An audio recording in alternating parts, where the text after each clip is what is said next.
ትልቁ ለውጥ የሚጀምረው እዚህ ጋር ነው። ንግግርህን የማያደምጡ ሰዎች አክብረው እንደ ባለስልጣን ይሰሟችኋል። መራራ እውነት ይህ ነው። የትም ቦታ ስትሄድ፣ ከሰዎች ጋር ስትገናኝ በሆነ ሚዛን ላይ ያስቀምጡሃል። አንተን ከፍ አድርገው ወይንም ዝቅ አድርገው ማየት እንዳለባቸው ይወስናሉ። በዙሪያ ያሉ ሰዎች፣ በባልደረቦች፣ በማታውቃቸው መንገደኞች፣ እጅህን በጨበጠ ወይም ደግሞ አዳራሽ ውስጥ አይን ላይን በተገጣጠምከው ሰው ሁሉ እየተመዘንክ ነው። ምን አይነት ሰው ነው እያሉ ነው። እናም አብዛኛው ሰው የማይጋፈጠው መራራ እውነት ይህ ነው። በዚህ ስውርና በማያቋርጥ ሚዛን ላይ ሰዎች አንዳንዴ ዝቅተኛ ቦታ ይሰጡሃል፣ ይንቁሃል። ክብር ደግሞ በቃላት የሚገኝ ስጦታ አይደለም። ክብር በኃይል የሚገኝም አይደለም። ክብር በስሌትና በውሳኔ የሚገኝ ነው። የጸባይ ሁኔታ፣ ውሳኔዎች፣ ንግግር፣ ዝምታ ሳይቀር በየሰከንዱ በሰዎች እየተመዘነ ነው። ሰዎቹ በንቃት እያስተዋሉ ላይሆኑ ይችላሉ። ስለራሳቸው እያሰቡ ይሆናል። በውስጣቸው ግን አንተን መገምገማቸውን አያቆሙ። እናም ራስን በቅንነት ከጠየቀው ክብርህን የምታጣባቸው ቅጽበቶች አሉ። ብዙ ስታወራ፣ ብዙ ስታብራራ፣ ለነገሮች ፈጣን ምላሽ ስትሰጥ፣ ስትቸኩል፣ ተቀባይነት ለማግኘት ስትጣጣር፣ እነሱ እንዲወዱ ስትጋጋጥና ሳታውቀው ሰዎች እንዴት ሊይዙ እንደሚገባ የምታስተምራቸው ደግሞ አንተ ነህ። ግን ትልቁ ለውጥ የሚጀምረው እዚህ ጋር ነው። በሚቀጥሉት ጥቂት ደቂቃዎች 8 ህጎችን እሰጥሃለሁ። እነዚህ ወሳኝ 8 ህጎችን ስትሰማ ለካ ለዚህ ነው እንትን አይተወኝ፣ እንደዚሁም በሰዎች ፊት ሞገስ የሌለኝ ለዚህ ነው ትላላችሁ። ዓላማው ሰዎችን እንድታስደስት፣ ክብር እንድታገኝ ብቻ አይደለም። የስሜት ብስለት ወይም ኢሞሽናል ኢንተለጀንስ እንዲኖር ነው። በታሪክ ውስጥ እጅግ የተከበሩ የሚፈሩና የሚደነቁ ሰዎች ሲመሩባቸው የነበሩ የኖሩትን በስነ ልቦና ሳይንስ የተረጋገጡ የኃይልና የመከበር ህጎችን እነግርሃለሁ። እነዚህን ማድረግ ስትጀምር የሆነ ነገር መቀየር ይጀምራል። የናቁ ዝቅ አድርገው የሚያዩክ ሰዎች ቆም ብለው ያስባሉ። ንግግርህን የማያደምጡ ሰዎች አክብረው እንደ ባለስልጣን ይሰሟችኋል፣ ያደምጡሃል። ሊፈታተኑ እንደዚሁም ቻሌንጅ ሊያደርጉ የሚፈልጉ ሰዎች ይቆጠባሉ። ምክንያቱም የቱጋ አንተን መግፋት እንዳለባቸው ግራ ይገባቸዋል። ከሁሉ በላይ ለራሴ የምትሰጠው የወረደ ክብር ለአንዴና ለመጨረሻ ጊዜ ይቀየራል። 8ቱን ህግ ከማየታችን በፊት ሐሳባችንን በሳይንስ እንደግፈው።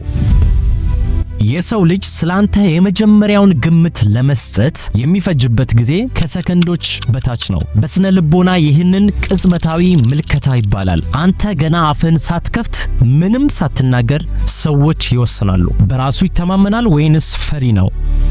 ዋጋ ያለው ሰው ነው ወይንስ በቀላሉ የሚተካ ተራ ሰው ነው? ጠንካራ ነው ወይንስ ችላ የሚባል ሰው ነው? መራራው እውነት ደግሞ አንዴ ሳሉት ምስል ወይም ኢምፕሬሽን በቀላሉ አይፋቅም። መጀመሪያ ስላንተ የሚኖራቸው ግምት እስከ መጨረሻ ይዘልቃል ማለት ነው። ስለዚህ ህጎችን እንመልከት።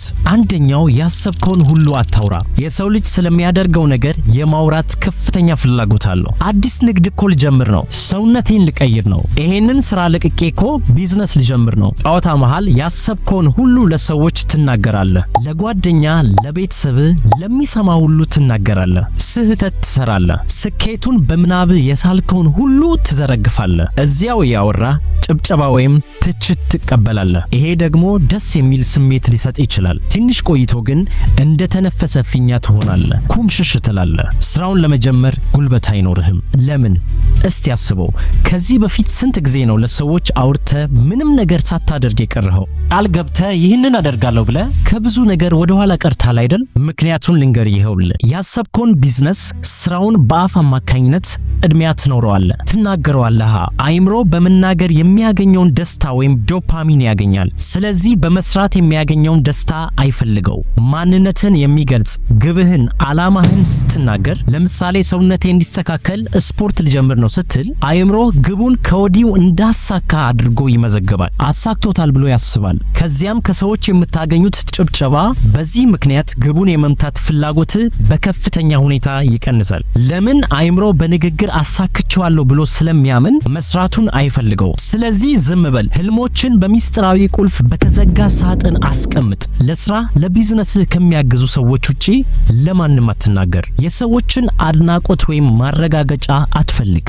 አንበሳ ለማደን ሲወጣ አዋጅ አያስነግርም፣ ትንፍሽ ሳይል ያድናል እንጂ። ውሻ ይጮሃል፣ ጀግና ግን ይተገብራል።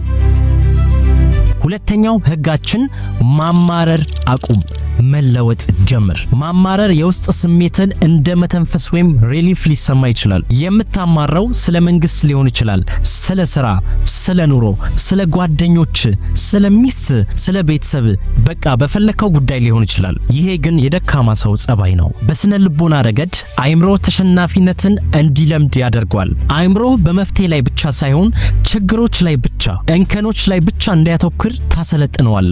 ማማረር ኔጌቲቭ ኢነርጂ ስለሆነ አሪፍ የሆኑ ሰዎች ከናንተ ህይወት መውጣት ይጀምራሉ፣ መራቅ ይጀምራሉ።